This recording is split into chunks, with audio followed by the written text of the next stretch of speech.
We are back this week on Literacy with Lydia with the Unplanter, Chapter 6.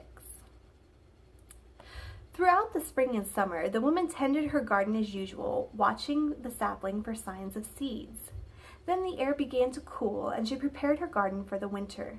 There were no seeds, but perhaps like everything else, it just took time for them to come.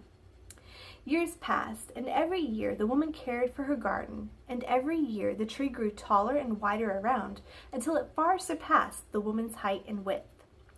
It was majestic, with many branches and green needles that never lost their color nor fell to the ground no matter how cold the air became.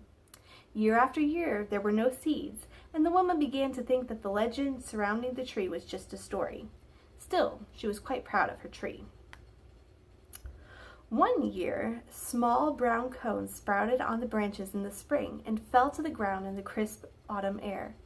The woman went through her garden plucking them up into a bucket, thinking they would decorate her house nicely, when she found a cone that had split open during its fall. The woman knelt down to look closer at the split cone and gasped. Seeds of all shapes and sizes were spilling out of it. Seeds! The woman pulled a cone out of her bucket and pried it open. There were seeds inside of it, too. Those seeds aren't good enough to use yet. The woman turned to see who was speaking to her. It was the man who had given her the seed. "What do you mean?" she asked. "The tree isn't fully mature yet," the man said, "so any seeds it produces aren't ready to be planted. If you put those in the ground, they'll just rot." The woman's lip quivered. "How long will it be until they're ready?" The man gazed at the seeds, picking some of them and holding them in his hands. "I'd say about 5 years." 5 years? The woman whispered, eyes wide. The man nodded. The woman pointed to the seeds. "So these aren't good for anything?" The man smiled.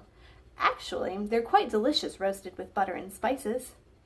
"You want me to eat them?" the woman asked.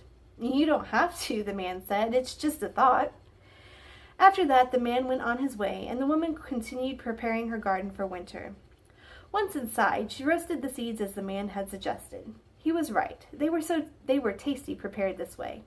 As she ate them, the woman thought that 5 years wasn't so long with such good food on her table and such a beautiful tree in her garden.